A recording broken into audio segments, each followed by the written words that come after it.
Hello student, welcome to my YouTube channel. और question number 141, pain at McBurney point it seen in. तो पहले हमें पता होना चाहिए कि मिकबर्नी पॉइंट में अगर पेन हो रही है तो वो किस चीज को इंडिकेट करती है। तो वो किस चीज वो करती है, अपेंडिसाइटिस। मतलब पेशेंट्स में क्या हुआ है, अपेंडिक्स की इन्फ्लामेशन हो गई है। अगर अपेंडिक्स की इन्फ्लामेशन हो गई है तो पेशेंट्स में कौन कौन से साइन देखने को मिलते हैं, इस पर से इन साइन को लेकर भी काफी बार क्वेश्चंस बनते हैं। तो फर्स्ट साइन जो होता है वो पेशेंट्स में देखने को मिलता है कूलिन साइन। कूलिन साइंस में क्या होता है कि जो प्री अम्बिलिकल एरिया है उसमें ब्लूइश कलर की डिस्कलरेशन हो जाती है।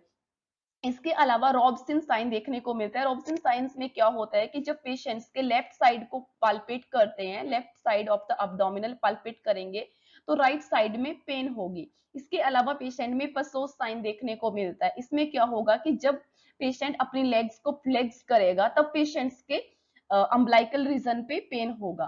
ठीक है। इसके अलावा पेशेंट्स में ऑब्यूटर साइंस देखने को मिलता है। इसमें पेशेंट जब अपनी लेग्स को एक्सटेंशन करता है तब पेन देखने को मिलता है। तो इसी तरह ये 4 इंपॉर्टेंट साइंस जो है वो भी अपेंडिसाइटिस में देखने को मिलते हैं। तो right option is the C option.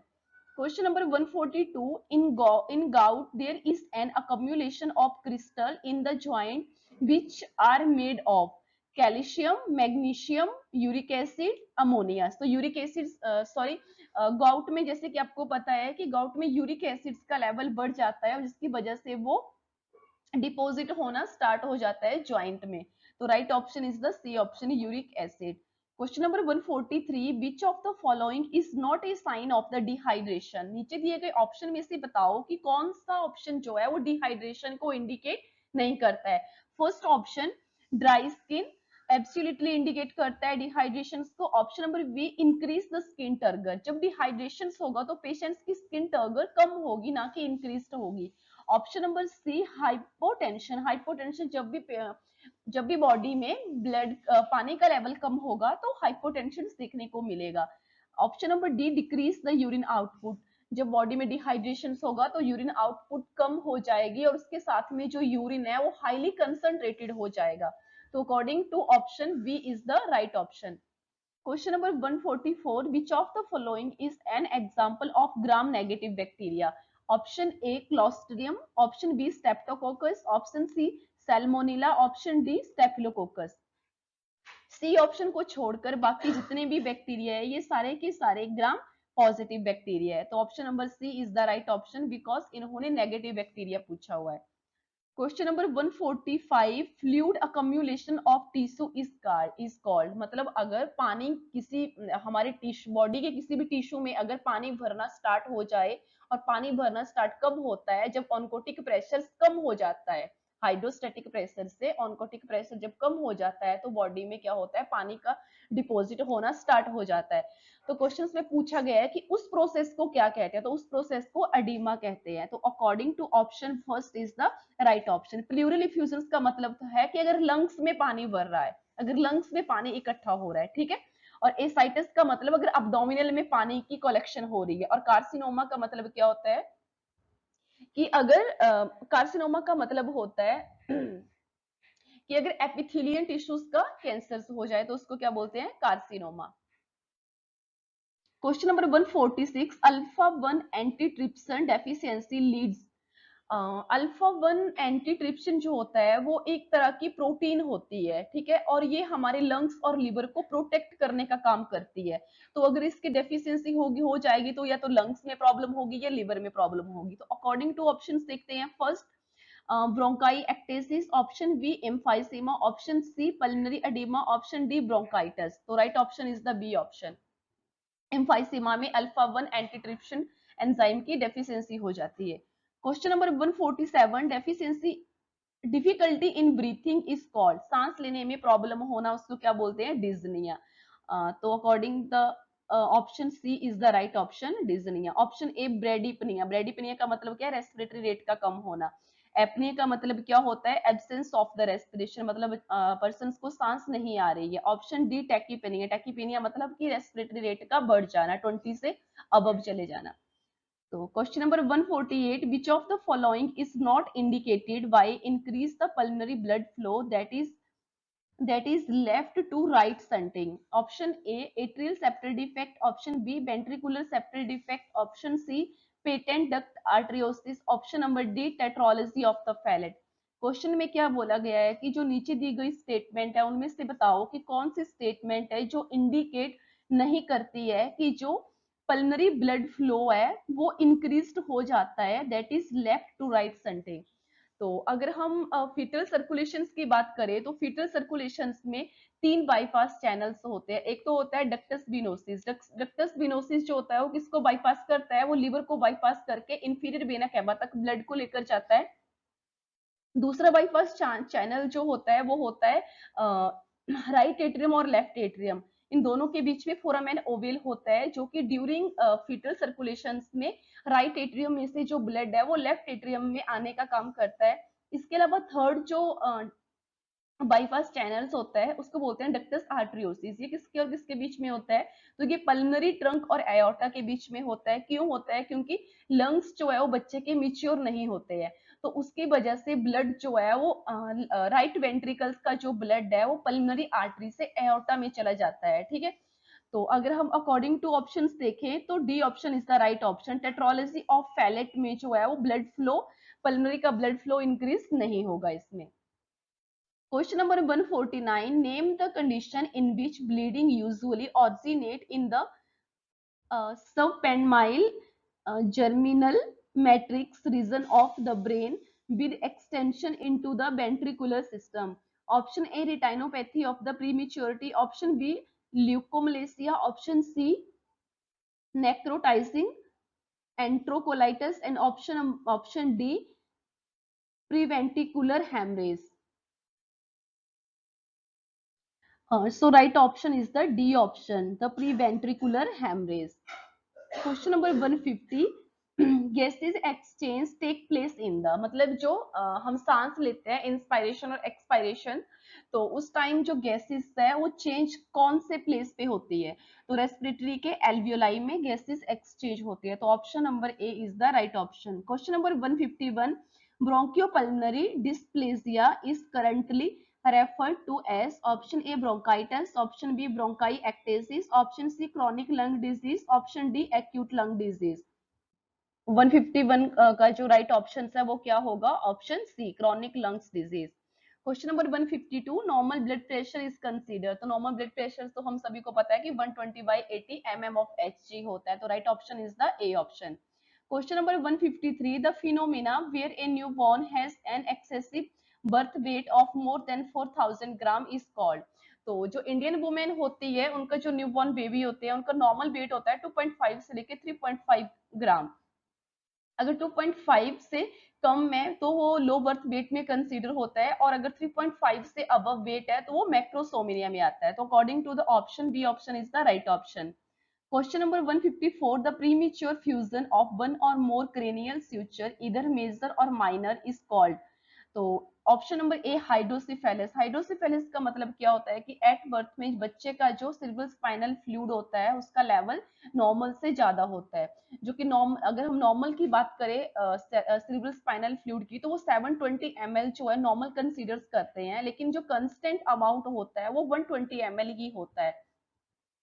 Option number B क्रेनियोसाइनोटोसिस, इसमें ऑप्शन नंबर बी में बी जो है वो क्या इंडिकेट करता है कि इसमें जो प्रीमिच्योर फ्यूजन्स हो जाती है एक या एक से ज्यादा क्रेनियल स्यूचर्स की।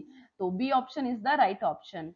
Question number 155. The organ of adhesion is, तो एडहेंसन का काम कौन करता है, तो फिम्ब्राई। तो fimbriae right option number A is the right option. Question number 156.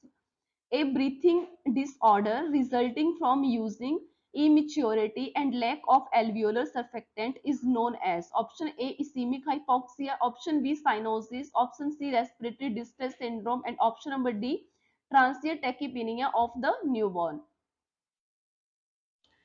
तो क्वेश्चंस में क्या बोला हुआ है कि बच्चे में ब्रीथिंग डिसऑर्डर है, लेकिन उसके होने का कारण क्या है कि लंग्स जो है वो इमेच्योर है, मतलब लंग्स जो है वो मिच्योर नहीं हुए हैं, क्योंकि उसमें जो एल्वियोलर सर्फेक्टेंट है उसकी कमी रह गई है। तो बच्चे में कौन सा डिसऑर्डर देखने को मिलेगा, तो रेस्पिरेटरी डिस्ट्रेस सिंड्रोम देखने को मिलेगा। Question number 157. An by assessment one can assign development quotient for any development sphere is calculated as the, मतलब इसमें पूछा गया है कि हम किस तरह से आईक्यू को हम किस तरह से असेस करते हैं। तो first, average age is attain by the obtain age at the attainment. Option B, average age at attainment plus obtain age at attainment into the 100। Option C, average age at attainment by obtain the age of attainment into the 100. So option C is the right option. Question number 158, fetal growth below the 10 percentile in term of weight, length or head circumference based on standardized gestational rate is called. Option A, dwarfism. Option B, short stature. Option C, delay the development. And option number D, intrauterine growth restriction. Question में क्या पूछा गया है कि जो fetal की growth है वो 10 परसेंटाइल से कम है, जबकि नॉर्मल 10 to 90 परसेंटाइल होती है। और बच्चे का जो वेट है, हाइट और हेड सर्कमफ्रेंस है based on standard gestationally rate is called. तो उसको हम क्या बोलेंगे? अगर 10th परसेंटाइल से कम है तो तो ये स्टेटमेंट क्या इंडिकेट करती है? तो option number D is the right option कि इंट्रायूटेराइन ग्रोथ रिस्ट्रिक्शन, मतलब जो बच्चा इंट्रायूटेराइन में था तो उस टाइम जो है वो बच्चे की ग्रोथ में रिस्ट्रिक्शंस होगी, उसमें जो है वो हो सकता है कि कोई मिटरनल कोई कॉज होगा जिसकी वजह से जो है वो बच्चे की ग्रोथ में कमी रह गई हो। तो option number D is the right option.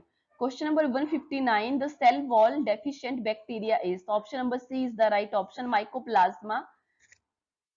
Mycoplasma जो है वो राइट आंसर है इसका। 160, the condition that occur when oxygen delivery insufficient to meet the metabolic demand is called. Question क्या बोल रहा है कि ऐसी कौन सी कंडीशंस है जिसमें ऑक्सीजन की जो डिलीवरी है वो सफिशिएंट अमाउंट में नहीं हो रही है, जितनी चाहिए उतनी नहीं हो रही है, और जो कि हमारी जितनी मेटाबॉलिक डिमांड है उसको उसको फुलफिल नहीं कर पा रही है। तो उस कंडीशंस को क्या बोलेंगे? उस कंडीशंस को बोलते हैं एस्फिक्सिया। तो right option is the D option. Question number 161, colonoscopy is done to view the. Colonoscopy हम किसकी करती है? इंटेस्टाइन की। तो इंटेस्टाइन में अगर हम अकॉर्डिंग टू ऑप्शन देखें, ऑप्शन ए पेनक्रियास नहीं करेंगे, ऑप्शन बी लंग्स, लंग्स में भी कोलोनस्कोपी नहीं करते हैं, option C stomach, and option number D large intestine. तो right option is the D option. Question number 162, which of the following is not a vital indicator for health? Option A disability indicator, option B mortality indicator, option C health policy indicator, option D morbidity indicator. तो according to option C health policy indicator जो है, इससे vital indicator क्या है health का उसको हम assess नहीं कर सकते। Option question number 163, the dissemination of microbial appraisal to a suitable portal of entry usually for respiratory tract is called। तो option A vector borne, option B vehicle borne, option C air borne, option D water borne. इन्होंने इन्होंने क्या पूछा हुआ है कि respiratory tract में जो एंट्री है वो कौन से रूट से होगी? तो एयरबॉर्न रूट से होगी। तो ऑप्शन के according C option is the right option. Question number 164, which of the following one is an example for ground water? Ground water का एग्जाम्पल जो है इन चार ऑप्शनों में से कौन सा है? तो option number D is the right option, pound and tank. Question number 165, an example of hormonal method of contraception is? Option number A, input depot formulation, option number B, abortion, option number C, tubectomy, and option number D, condom. So right option is the A option, depot formulation. Question number 166, which of the following statement is correct? Sociology is a natural science, sociology is social science, sociology is biological science, sociology is applied science। तो sociology एक social science है, तो B option is the right option। Question number 167, hypothyroidism in adult is called Addison disease, Graves disease, cretinism and myxedema। अगर hypothyroidism की हम बात करें तो हाइपोथायराइडिज्म अगर तो अडल्ट में देखने को मिल रहा है तो उसको मैक्सिडिमा बोलते हैं, और अगर बच्चों की बात करें तो बच्चों में इस कंडीशंस को क्या बोलते हैं? क्रिटिनिज्म। लेकिन क्वेश्चन में अडल्ट का पूछा हुआ है तो right option is the D option is the myxoedema. Question number 168, what cause plasmodium vivax? What cause plasmodium vivax? तो प्लाज्मोडियम बाइवेक्स जो होता है वो किस बीमारी का कॉज है? तो मलेरिया का कॉज है। तो option number D is the right option. Question number 169, which of the following is not a determinant in epidemiologically triad? Option A host, option B environment, option C agent, option D time. तो time जो है वो इसका determinant नहीं है, बाकी host, agent और environment जो है वो इसके जो एपिडेमियोलॉजिकल है उसके ट्राइड में आते हैं। Question number 170, what happen in case of एंटीड्यूरेटिक hormone deficiency? Question पूछ रहा है कि अगर एंटीड्यूरेटिक हार्मोन की डेफिशिएंसी हो जाएगी तो कौन सा डिसऑर्डर देखने को मिलेगा? तो डायबिटिक इंसिपिडस डेफिशिएंसी से, और अगर इसका एंटीड्यूरेटिक हार्मोन का अदर नेम क्या होता है? वेसोप्रेसिन से होता है। और कहाँ से रिलीज होता है? पोस्टीरियर पिट्यूटरी ग्लैंड से रिलीज होता है ये। और अगर इस हार्मोन का लेवल अगर बढ़ जाए तो कौन सी डिजीज देखने को मिलती है? तो सिंड्रोम ऑफ इनएप्रोप्राइट ड्यूरेटिक सिंड्रोम। तो इसका राइट ऑप्शन क्या होगा? यहाँ पर डेफिशिएंसी पूछा गया है तो डायबिटिक इंसिपिडस। तो right option is the A option. Name the term that is associated with good and evil. Option A law, option B morality, option C religion, option D culture. तो right option is the B option, morality. Question number 172, a cytomatogram is done in assess the function of। तो cytomatogram जो होता है वो gall bladder के function को assess करने के लिए किया जाता है। तो right option is the D option. Question number 173, disability limitation of rehabilitation comes under the, मतलब कि डिसएबिलिटी हो, डिसेबल्स हो गया है पर्सन और रिहेबिलिटेशन, तो ये जो मतलब कि दोनों की दोनों लिमिटेशन जो है वो किसके अंडर आती है? तो ये आती है हमारी टर्सरी प्रिवेंशन। तो according to option is the C option is the right option. Progesterone antagonists, जो प्रोजेस्टेरोन हार्मोन है वो किसके एंटागोनिस्ट होता है? तो ये होता है मेपेरिस्टोन के एंटागोनिस्ट। और मेपेरिस्टोन जो होती है ये ड्रग कब दी जाती है? तो ये ड्यूरिंग अबॉर्शंस दी जाती है। Question number 175. In the case of burn, the involvement of the epidermis only comes under option A first degree, option B second, option 3 third degree and option D fourth degree.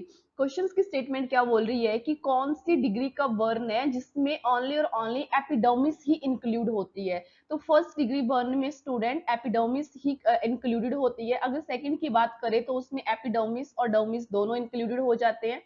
अगर third degree की बात करें तो इसमें subcutaneous tissue भी epidermis और dermis के साथ में इंक्लूडेड होते हैं। और फोर्थ डिग्री में पेशेंट्स के डर्मिस, एपिडर्मिस, सबक्यूटेनियस टिश्यू और इसके अलावा बोन्स भी इंक्लूड होती है। तो according to option A is the right option. Question number 176, the other name of the Hansen disease. Hansen disease का अदर नेम क्या था? लेप्रोसी। और इस बीमारी को किस नाम से जाना जाता था? सोशल स्टिग्मा के नाम से जाना जाता था। और लेप्रोसी की जो चॉइस ऑफ द ट्रीटमेंट था वो कौन क्या था? एमडीटी, मल्टी ड्रग ट्रीटमेंट था। ठीक है, तो इसमें इसका राइट ऑप्शन क्या होगा? D option. Question number 177, the disease known as plague was transmitted to human by। इसमें क्या पूछा गया है कि जो प्लेग है वो उसकी ट्रांसमिशन जो है ह्यूमन में कैसे होती है? तो प्लेग जो है वो जो रैट होते हैं उनके काटने से होती है। तो ऑप्शन के according D option is the right option. Question number 178, which of the following disease is caused by bacterial infection? इनमें से बताओ कि कौन सा बैक्टीरियल इन्फेक्शन है? मिनिंजोकोकल मिनीजाइटिस, बिल्कुल मिनिंजोकोकल मिनीजाइटिस जो है वो एक बैक्टीरियल इन्फेक्शन है। ऑप्शन नंबर बी की बात करें, मीजल, मीजल एक वायरल इन्फेक्शन है।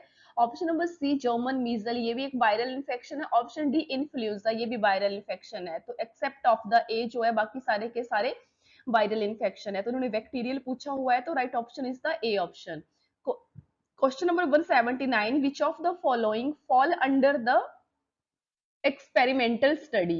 Option A clinical trial, option B case report and case series, option B correlational ecological study and option D cross sectional study. तो इन्होंने क्या पूछा हुआ है कि under the experimental study fall. तो इसमें जो राइट ऑप्शन होगा इसका वो होगा A option is the right option, clinical trial. Question number 180. If social economical status is measured using the modified Cobb's-Base scale, if a family is called as a high middle class family, the score must be in the range. मतलब कितना score होता है जो कि first class के highly middle class families होती है, तो इनका नॉर्मल स्कोर होता है 16 to 25. तो option B is the right option. Question number 181. The change that does not occur during the pregnancy. मतलब जो नीचे दिए गए ऑप्शन है इनमें से बताओ कि कौन सा चेंज है जो ड्यूरिंग प्रेगनेंसी नहीं देखने को मिलता. Option number A low haematocrit, option B increase in tone in the lower esophageal sphincter, option C hemodilution, option D increase in the plasma volume. तो स्टूडेंट हेमेटोकैरिट का लेवल लो होता है, हीमोडिल्यूशन भी होता है जिसकी वजह से फिजियोलॉजिकली अनीमिया देखने को मिलता है, और जो प्लाज्मा वॉल्यूम है उसका लेवल भी इंक्रीज होता है. लेकिन जो इसोफेजियल स्फिंक्टर है लोअर का, वो उसकी जो उसकी जो टोन है वो डिक्रीज हो जाती है, तो ड्यूरिंग प्रेगनेंसी जो है वो इंक्रीज नहीं होगी. तो option number B is the right option. Question number 182. The Likert scale is otherwise called है, जिसका अदर किस नेम से जाना जाता है, तो इसको अदर नेम से जाना जाता है स्यूमेटिड स्केल. तो option B is the right option. Question number 183. The time taken for the involution of the uterus after the delivery. कितना टाइम लगता है पेल्विक के जो ऑर्गन है उनको अपनी अप्रोक्सीमेटली शेप में आने के लिए, तो 6 वीक. तो according to option is the A option is the right option. Question number 184. A attitude, value, interest and appreciation are concerned with. Option number A psychomotor, option B affective domain, option C cognitive domain and option D both psychomotor and cognitive. तो ये सारे के सारे जो होते हैं कौन से डोमेन में आता है, ये अफेक्टिव डोमेन्स में आते हैं, तो option B is the right option. 185 question. If a circulum exist in the heart and mind of educators but seldom exist in reality, it is, इसको क्या बोलते हैं, इसको नल करिकुलम बोलते हैं. ये रिसर्च का क्वेश्चन है. Question number 186. The salpingectomy is the surgical removal of. तो सल्पिंगोबैक्टमी किस चीज का रिमूवल कर रहे हैं, फैलोपियन ट्यूब का. तो ऑप्शन के according option C is the correct answer. Question number 187. The research process, the first and foremost step happened to be that of selecting and properly define a. Option A statistical analysis, option B hypothesis testing, option C research method, option D research question. तो इसका जो right answer है वो है D research question. Question number 188. Among the following method, which one is a lecture centered method? तो कौन सा है इसमें से जो कि lecture centered method है? Option first demonstration, option B lecture, option D role play, option D bedside clinic. तो इसमें से जो मेथड लेक्चर और लेक्चर सेंटर्ड मेथड्स है वो है रोल प्ले. तो option C is the right option. Question number 189. The meta communication was classified under which of the following type of communication? Option B none of the above type, option B both verbal and non-verbal communication. तो meta communications में दोनों communications आते हैं, verbal भी और non-verbal भी. तो option B is the right option. Question number 190. In labor, the separation and expulsion of the placenta comes under the. कौन सी स्टेज में expulsions होता है placenta? थर्ड स्टेज में. कितने टाइम की होती है थर्ड स्टेज? 15 मिनट की. तो according to the option C option is the right answer. 191. The characteristics feature of true labour. Option A contraction continuously irrespective of the posture, question B irregular contraction, question number C pain felt in front of the abdominal, contraction not getting stronger. तो बाकी की तीनों statement wrong है, B C और D, and option number A is the right option. Contraction जो है इसमें regular देखने को मिलती है और कंटिन्यूअस देखने को मिलती है और टाइम्स के अकॉर्डिंग जो है वो और ज्यादा स्ट्रॉन्ग हो जाती है. Question number 192, vaginal discharge that occur after the birth of a baby is called, कि vaginal discharge जो है वो after birth of the baby देखने को मिलता है, उसको क्या बोलते हैं? तो उसको क्या बोलते हैं? लोकिया बोलते हैं। और लोकिया भी कितने टाइप का होता है? 3 टाइप का होता है, लोकिया रूबरा, लोकिया सिरोसा और लोकिया एल्बा। बात करते हैं लोकिया रूब्रा की। लोकिया रूब्रा का जो कलर होता है वो कैसा होता है? डार्क रेड कलर्स होता है। लोकिया सिरोसा का जो कलर होता है वो रेड टू पिंकिश होता है, और लोकिया एल्वा का कलर जो होता है पिंकिश टू व्हाइटिश होता है। ठीक है, बात करें कितने कितने टाइम के लिए देखने को मिलता है, तो लोकिया रूब्रा जो होता है वो 1 से लेके 4 दिन के लिए देखने को मिलता है। Question number 193, A history of 3 और 4 consecutive spontaneously abortion is called, मतलब लेडी की हिस्ट्री कितनी है कि 3 से 4 उसके कंटिन्यूअली अबॉर्शंस हो चुके हैं, तो उस प्रोसेस को क्या बोलेंगे? Habitual abortion. Option A is the right option. Question number 194, according to the situational history of leadership a person become a leader in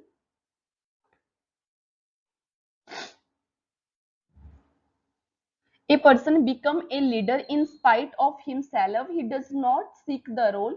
It is entrusted upon him by the group and by the tide of event. This type of leader is called. This type के leader को क्या बोलते हैं? First, natural leader. Two, conscious leader. Option C, radiation leader. और option D, charismatic leader. तो right option होगा इसका A, natural leader.